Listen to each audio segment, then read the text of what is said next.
Good morning, good afternoon, or good evening, wherever you are on this beautiful planet of ours. Welcome to Sustainability in Your Ear. This is the podcast conversation about accelerating the transition to a sustainable carbon neutral society. And I'm your host, Mitch Ratcliffe. Thanks for joining the conversation today.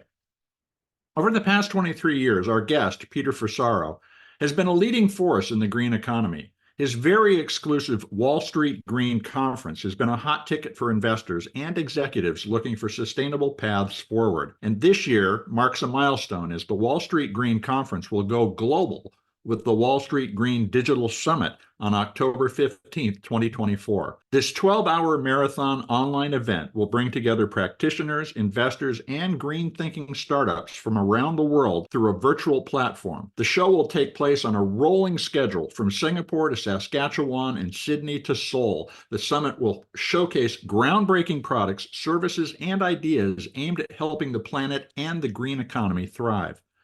The global economy will facilitate connections between investors and managers to encourage business success built on sustainable development. And attendees will include venture capitalists, family wealth managers, startups in the green economy, government officials, corporate sustainability officers, and media. And by the way, Earth911 is a Wall Street Green media partner. Now let's explore Peter's journey, the highlights of the upcoming summit, and the critical issues facing the green economy. You can learn more about Wall Street Green Digital's event at wallstreetgreendigital.com. Wall Street Green Digital is all one word, no space, no dash, wallstreetgreendigital.com. Now, right after this commercial break, we'll talk with Peter.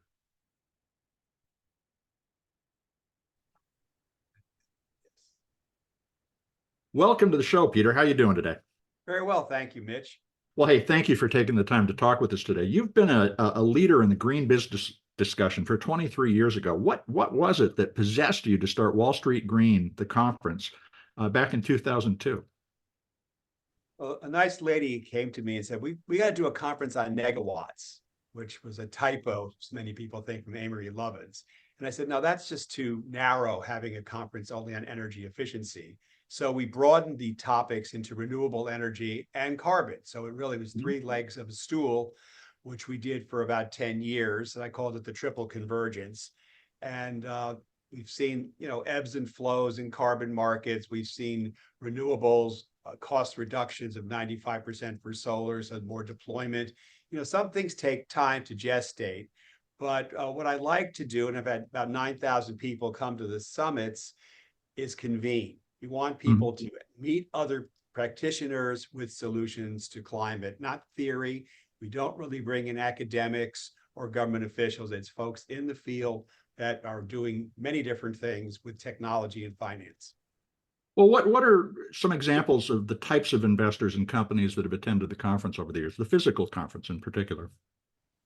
We've had a number of fund managers showing new strategies in long short for public equities and renewables and clean tech. We've had private equity managers, venture capitalists in clean tech and energy tech.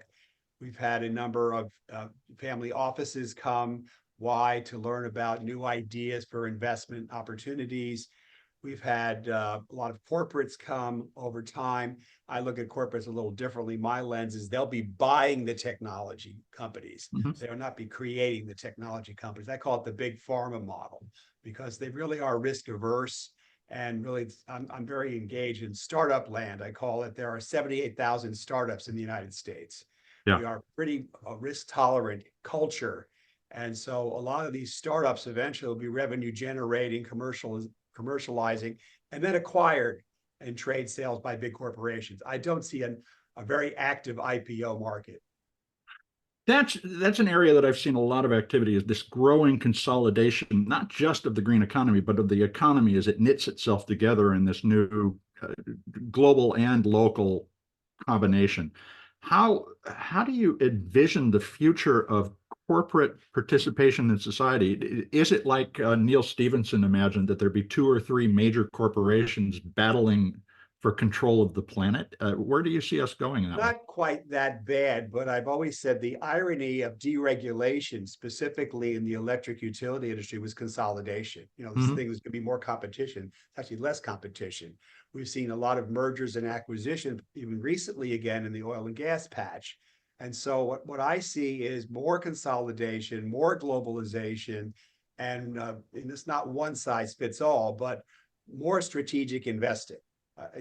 Yesterday BP pulled out of wind power and fired a bunch of people. So there's been fits and starts, even in the renewable patch. Wind is having some teething problems, I'll call that, particularly offshore wind. But solar is here to stay. Yeah. New technologies like building integrated photovoltaics, that solar in the window is going to be the next generation of solar, particularly in places where I live in New York City with 950,000 structures. There's no place to put solar farms here, but you can put it in the skin of the buildings. So there's going to be newer technology coming to pass. And as I said, more globalization, more consolidation. It's just inevitable.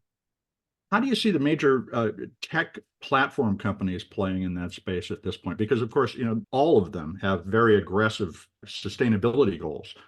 But as they approach those goals and consolidate various companies and relationships, what's their role in the economy and particularly in the context of all the conversation about the power of those platforms we're having right now? Yeah, here's the thing about the tech companies. They're really reside on server farms, which are 2% of energy demand, now Mhm. projected to be 8% of energy demand in the United States by 2030. So they do have a role, but it's not significant in terms of greenhouse gas reduction. Energy is 73% of greenhouse gases. We're step back, we're talking 2% of 70% for the tech companies. They're very active in sustainability initiatives, but they're really small potatoes. They're not big players. They're big players as investors. They're very active Right. investors. Google Ventures, Microsoft, they are investing, but their footprint's actually quite small. So why is 2024 the right time to take Wall Street Green digital, to go online with this 24-hour event? Basically, because what's occurring in the markets is the technology now is coming from everywhere. I've been speaking to venture capitalists now in India, which has 66,000 startups. Mhm. Australia, Japan, Singapore is becoming a leading venue for tech companies. And then, of course, the US, Western Europe have had active carbon regimes going on for decades.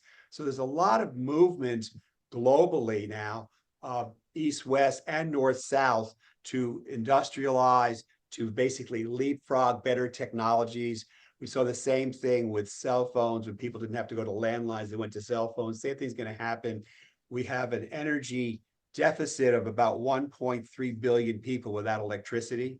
So that's a right market, particularly in South and Southeast Asia, and Africa. So there are markets, opportunities where you can actually bring the technology in. What happened in solar with the cost reductions, it became globally deployable. Before it was just Mhm. too expensive.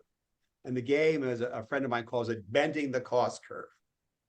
Globalization has been followed by the dissemination of the capacity, the technical capacity, and the business experience necessary to create these startup hotbeds.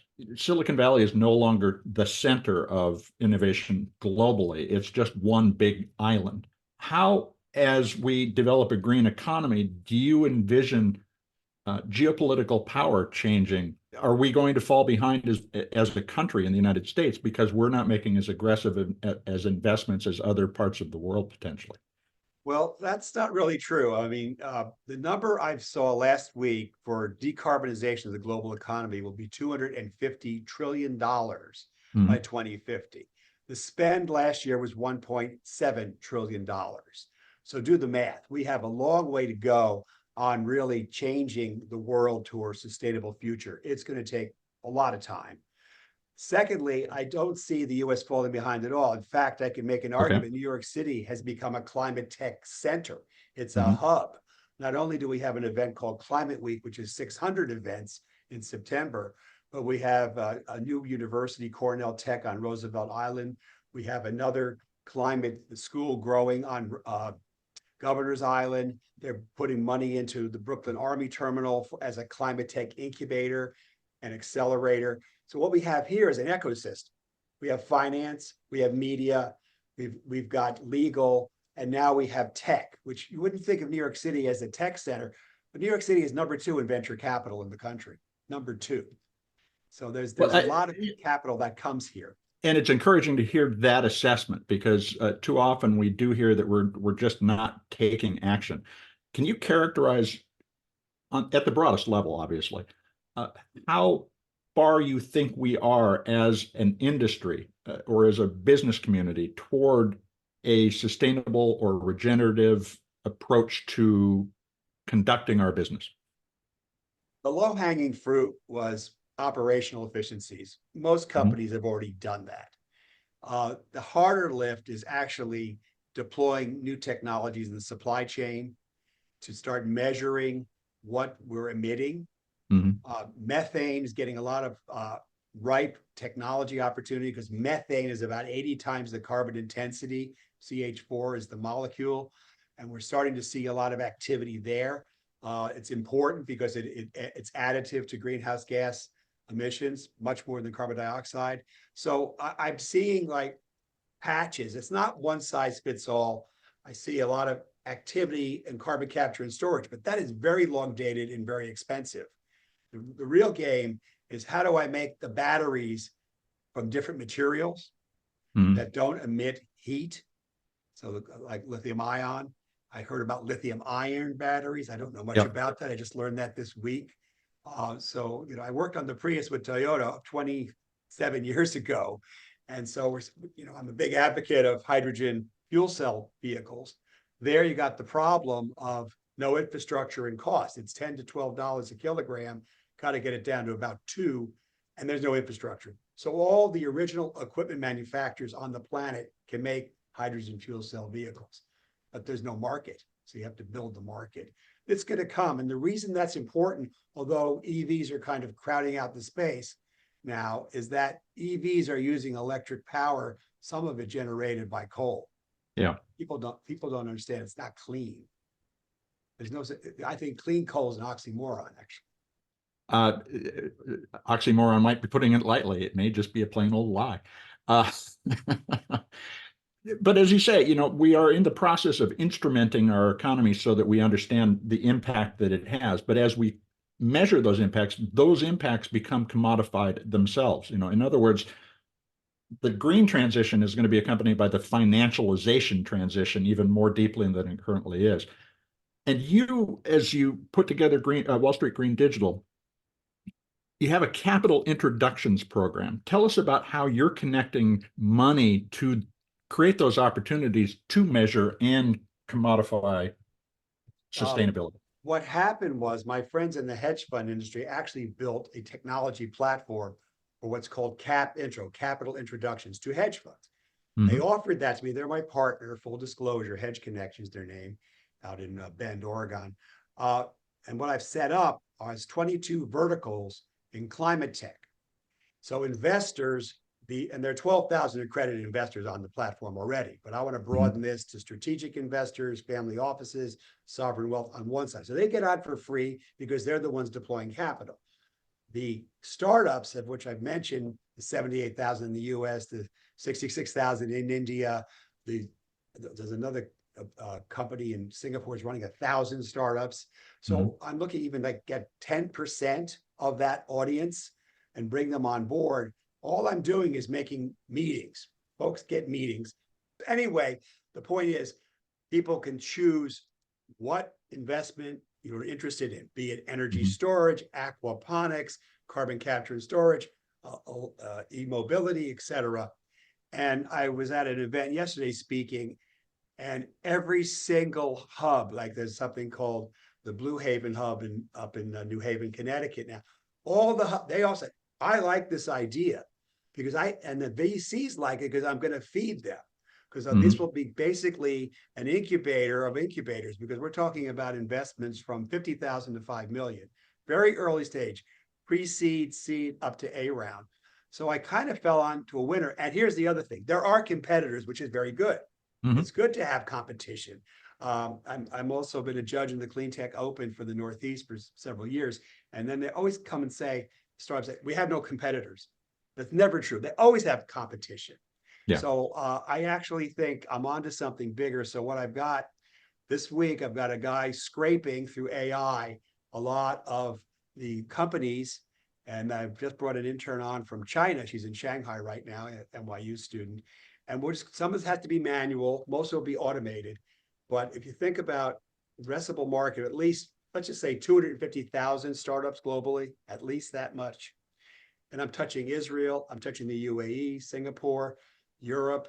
And the other thing I wanted to mention, by the way, is a lot of the European companies, Australian companies, Singaporean companies are now setting up US offices for green tech. And it's almost like a tsunami. Yesterday, another Italian VC came in. So we've got Western Europe, Singapore, Australia, very active in the US markets now. Now, the digital agenda covers a wide range of sustainable business issues, everything from energy storage and to sustainable fashion. Where do you think the biggest areas of activity, especially in terms of the conversation during the event, are going to be in 2024 and 2025? I tried to kind of regionalize it if I could. So the Middle East section is more on deep tech. The fashion obviously is Europe. So I'm really trying to make it more of a global sustainability summit. I'm coming from the energy patch, and now I'm just broadening it out. I've also diminished ESG. I've decided we don't need so many speakers on ESG investing. A few are fine. But I'm also looking for some strategies from managers. So we'll have funds talk, because that always is topical. People, I used to always put them last at my conference, so people would hang around to the end of the conference. Oh, I wonder what the funds are up to. And so I'm talking about private equity funds, venture capital funds, not so much hedge funds. They're really not as active as they were in the green space anymore. I think this is a great place to take a quick commercial break, but I want to dig into a lot of things that we're talking about. We'll be right back.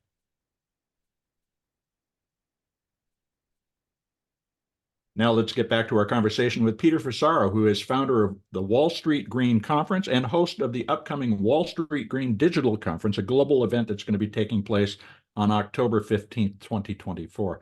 So Peter, as you just said, you're looking to address a lot of islands of sustainable business activity. How is engaging with participants from Singapore, Saskatchewan, Sydney, Seoul, and the other cities that you're going to be visiting over the course of the day allow us to begin to bring those islands into contact so that we have, for lack of a better word, a continent of green business activity? That's actually a very good title. It is a continent of green business activity. And the idea is to highlight these centers of excellence. Singapore is very big, not just on technology. It's become a carbon hub, a nature-based solutions hub, a lot of activity going on in Southeast Asia. India, which I haven't touched on yet, has also been very active in technology, as we all know, AI and machine learning, et cetera. But they're also getting active in technology companies through venture. And similarly, well, India in particular is the first country with a true digital public infrastructure. And that's, I think, that makes them a test bed for a lot of the things we're talking about. Oh, you're absolutely right. I hadn't even thought about that. You're absolutely right. So the point is, we regionalize some of this, and then we globalize it because it's 30 speakers, 12 hours, and people, and it'll all be taped so people can see it afterward. There'll be an aftermarket. Sure. They can see what's going on. I've uploaded about 200 videos from my former summits. What I did learn, though, it's always a lessons learned. So I tried to do a hybrid event a year and a half ago. It was a total failure, because either you're going to do it in person or you're going to do it online. You can't do both. And I learned that the hard way. Well, it's a good lesson to learn. I having run physical conferences and online events, they are different creatures entirely. Thinking about the localities again, how does a global conversation help a local business encourage a grassroots approach to growing this economy, which is really contextually related to the locality in which everything needs to happen? I mean, we have global policy and what actually happens on the ground. How are we going to bring those things together through the event? Well, we're really not the global government. We're just a global platform. So the idea Policies. is the knowledge transfer. Like I said, not one size fits all. People can pick and choose what session they want, and I doubt anybody's going to be there 12 hours except myself and Robin. So the point is, you pick and choose what you want. We're covering Latin America as well. There's a hub down there, 40 clean tech hubs in Latin America. The State Department is funding. I've already talked. It's based in Colombia, the country, and so I don't have an answer for everything because Sure. still coming about, but it's going to be a typical Peter Fusaro production with a lot of very smart people sharing their knowledge, and they're dynamic speakers. I look for communication skills. You don't want somebody reading a speech or what happened last night. You don't want that kind of deer in the headlights type of thing. For folks who are listening, we're referring last night to the presidential debate, which was kind of like having somebody read their slides. The so how much will a attendee have to pay to participate in the online event? What's the cover charge? Low price point, $25. I won't make it free because you lose half your audience for free events. They don't show up. But if you have a little bit of money, then people are reminded and they're also cued in. We're using some new technology, but there'll be many messages, events coming up, weeks, days, hour. So it's $25. That's it. That's a great price. Is this a good resource for the everyday investor or the environmentally minded company founder to attend in order to tap into these ideas as well as the network? Only if they have an open mind, because we're really not focusing on public companies. Really looking at the privates, the new tech that's out there. Some of them, are just getting traction in capital markets, but all of them have solutions. So I had 19 of them in March. I don't think it's going to be that many, but for investors, it's sort of like, an eye opener. This is what's on the table coming up. It's not like, well, we've done this already. So I've already heard that story. It's actually brand spanking new.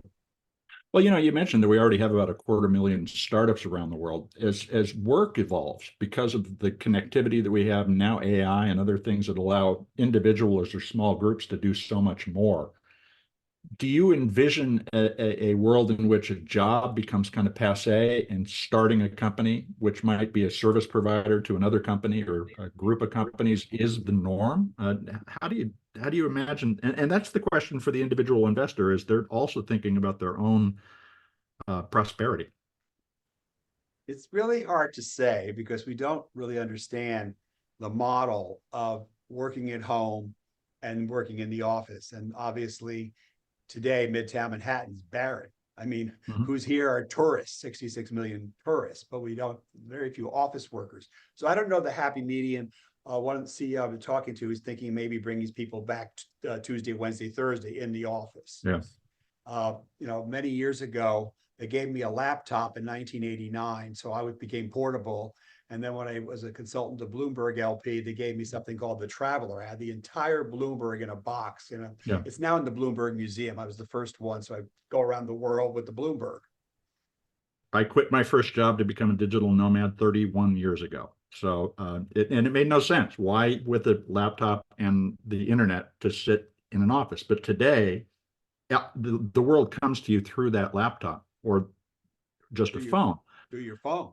Yeah. And that allows us as both consumers and business people to be more involved in influencing the future. How do you encourage people to think individually as well as investors and managers about the direction we want to point our society, and how can they have that influence? What's the best way for me or anybody to change the path of the economy? It's a very big question. I just find a little piece of the apple. I do mentor a lot of young people on sustainable finance. Been doing that for 25 years because I have a very simple metric. We're not going to make this transition without knowledge capital. Yeah. And that resides in young people. So it's mostly young women. So a lot of my former interns and mentees, one's the co-manager of the World Bank's Disruptive Technology Fund. So she's done very well.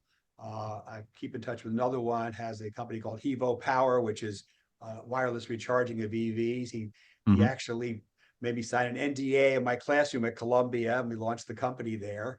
So it's kind of nice to see success stories, and I have several others. So I've been doing it more on a teaching mentorship level. I've also been on the boards of two universities, Bard College's MBA in Sustainability and University of Michigan's Urban Institute for Global Sustainable Enterprise. So I've kind of put a lot of time in with the young people. Here's my joke, and you'll get it. I have a call option on young people. So they're inheriting this world, and I'm here to help them out. That's really what I do. I've done the same thing with government. I'm no longer a policymaker, but I was very active with the Bloomberg administration, pro bono, because I know things. I used to work in the mayor's office. And the private sector is just much more entrepreneurial. It's much, government's still risk averse. They just are. It's kind of in the DNA. Mhm. And so you really kind of need those entrepreneurial chops. I've been in 4 startups. So it's like I was a policymaker, and then I went to startups, and the laptop was the first startup. So they made me portable. You mentioned the role of government is primarily a conservative one. Do we need that controller on progress? What's your thought on the role of government as we try to innovate our way out of the predicament we're in? Well, here's the better news. So under the Biden administration, we got the CHIPS Act, we got the Climate Act, we got the infrastructure bill. That jump-started a lot of pent-up demand. I Mhm. remember I had a surrogate in the White House in 04 talk about infrastructure. No one was interested about infrastructure. So we got that done. That's good to jumpstart. The $400 billion now, Goldman's claiming that will be $1.2 trillion levered in the next 10 years through the climate bill. This is a good thing. But as I mentioned before, the real number is 250 trillion. So Mhm. government can jumpstart some things, but here's the rub. Government should not pick technology winners. That's really what the markets do. How do you see the role of media evolving? Because media is no longer the concentrated activity it used to be. It's distributed everywhere, and yet we all watch network TV or we watch online activity, including influencers on TikTok. How can the messaging that we do as participants in that global conversation be directed to the best outcome? What's your advice about how to do we focus on the problems, focus on the opportunities? Where should we go? Well, here's what we did, and I think we should focus on the opportunities. I think people are tired of hearing about problems. We have lots Mhm. of problems, and climate change is a major mega trend problem, not going away. But this is what happened during Climate Week 5 years ago. Columbia University School of Journalism got 30 news organizations together to message Climate Week. That Yeah. is why you see all this news coverage of climate 24/7. Didn't happen by accident. It was a very concerted effort. And who told me this was a PhD student meteorologist. And he says, I'm afraid they're going to do it for 1 week. No, it's all over. So if you Mhm. can have a concerted effort, it's almost Marshall McLuhan, the medium is the message. You just have to bang away at it. It's worked on climate. I think the next phase is more focus on opportunities and solutions, because Mhm. some of this stuff's long dated. It's not going to, for example, there's a nuclear renaissance now, SMR, small modularized reactors. And that's very long dated. I looked at a UK company. Here's the funny story. They had a magnet part, which is making money. And then they had the nuclear part. They should have just spun them off, because one is an enterprise making money, but then you want to go and invest at least 10 years, maybe 12 to 13 Yeah. years, because we're, and everything I've seen on nuclear, I know the company approached me recently, nano nuclear power. Don't ask me Mhm. how that works. So there's a lot of activity in the nuclear patch. Why? We won't talk about the mining. We won't talk about the waste disposal, but nuclear is the cleanest source of energy from a dispatch level. Well, as you think about back over the 23 years you've been doing the show and been involved in these conversations, what trends do you see uh, being most important to follow and understand over the course of the next decade, like decarbonization, the nuclear question you just raised, or carbon trading? Where should we be watching? Well, here's my take on that. Most major corporations are not going to be carbon neutral by 2030. So they have to buy carbon credits. Now, there's Yeah. two kinds of, I'll call them vintages of carbon credits. There's the compliance market, which is emitters, mostly stationary sources in California and the EU, et cetera, works very well because there's penalties for not complying. So you buy credits. Then Mhm. there's the voluntary market, which has been having the big brouhaha because of the Guardian's article last year. But you need to see that the numbers that I've seen for sizing this market, this is from Wood Mackenzie out of Edinburgh, Scotland, $22 trillion commodity market, the largest commodity market ever created. So we're going to see, despite the controversy about carbon credits, and I've worked on projects in California, Costa Rica, in the EU, you go through a validation process, you have Mhm. third-party verification companies who have no skin in the game. Their job is to verify the projects, and then you issue the credits. It's about a 2-year process. So there's no quick fix here if you're going to do it right. Now, my game is I don't think corporations want to buy, as the Brits call it, dodgy credits. They Yeah. want to buy, the best credit, almost certified. And who I'm seeing come in to the carbon markets now are the insurance and reinsurance companies again. So Kita, which you've never heard of, is part of Lloyd's of London, Munich Re, Swiss Re. They were active a few decades ago, and now they're back. And so we're going to see insurance wraps on a lot of these projects that generate credits. And those insurance wraps can finance a great deal of activity. I'm wondering, and of course, now we're referring back to the conversation earlier about we can sense so much of more what's going on in the economy. Are other natural resources like water or land going to change in their value and how we manage their value over the next few years? Is it something we will be surprised by? Well, one thing is water is greatly underpriced. Yes, there are water rights markets in the Mhm. US and Australia and Israel, but we underprice water. Many years ago, I used to tell people water globally was a penny a barrel, a penny Yeah. a barrel. It's way underpriced. So that's one of the problems. We are going to have more significant problems in rainfall, snowpack, in many parts of the world. Desertification will continue. So that's, and then the fires. So there's all those problems. Land resources, I was working with a Canadian company in Peru to take distressed land, put biotech in, replenish land, pay the farmers, and then Amazon would buy the carbon credits. It Mhm. was like a perfect marriage, but as all startups go, it went sideways. The idea was good. It's just hard to execute on these things. So I have seen, believe it or not, hedge fund managers buy land in northern climates like northern Canada Yeah. and in Africa. So people aren't stupid about land. We ain't making any more of it, and it's going to have to be more valuable.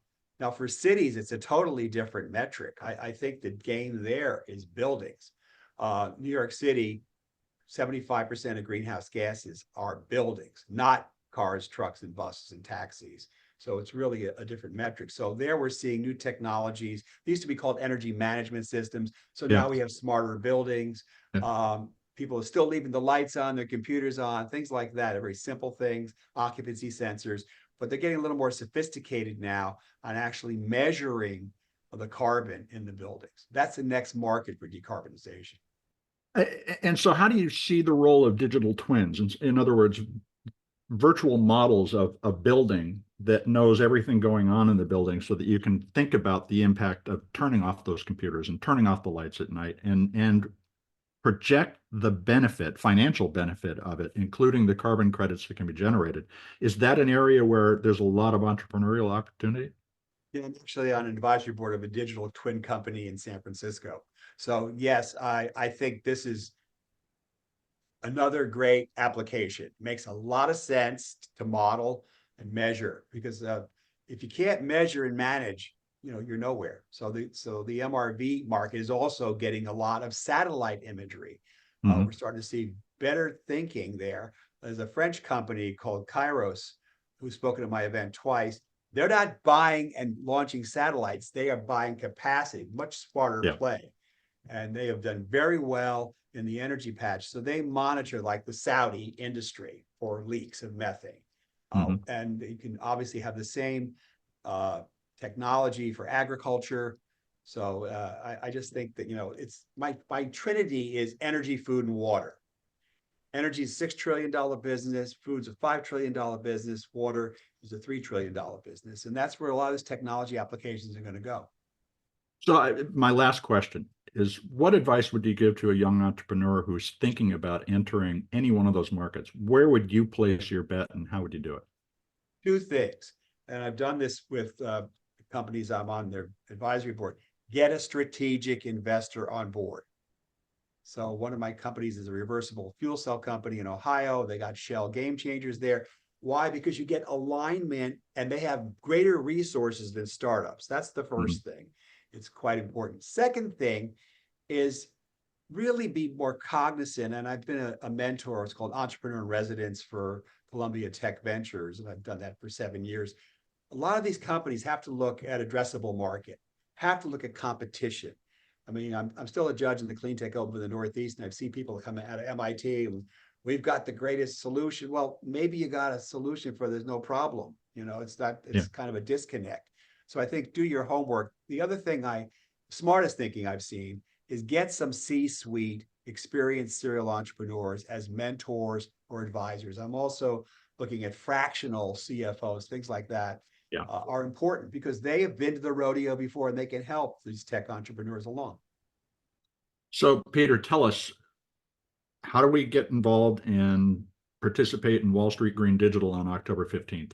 What steps should our listeners take to sign up? Very simple. Please go to the website, Wall Street Green Digital, and register. The registration button on the homepage. Very simple. Wall Street Green Digital. Tell us what's going to happen on the 15th. We kick this off in Singapore, noon their time, midnight New York time, and it'll be an interesting ride of a lot of great people. I've got a friend coming in. She's coming from Okinawa. She's going to be talking about green hydrogen hubs, which is very topical in Asia as well as the US. Fantastic. Thank you so much for spending time with us today, Peter. You're welcome. It was a pleasure.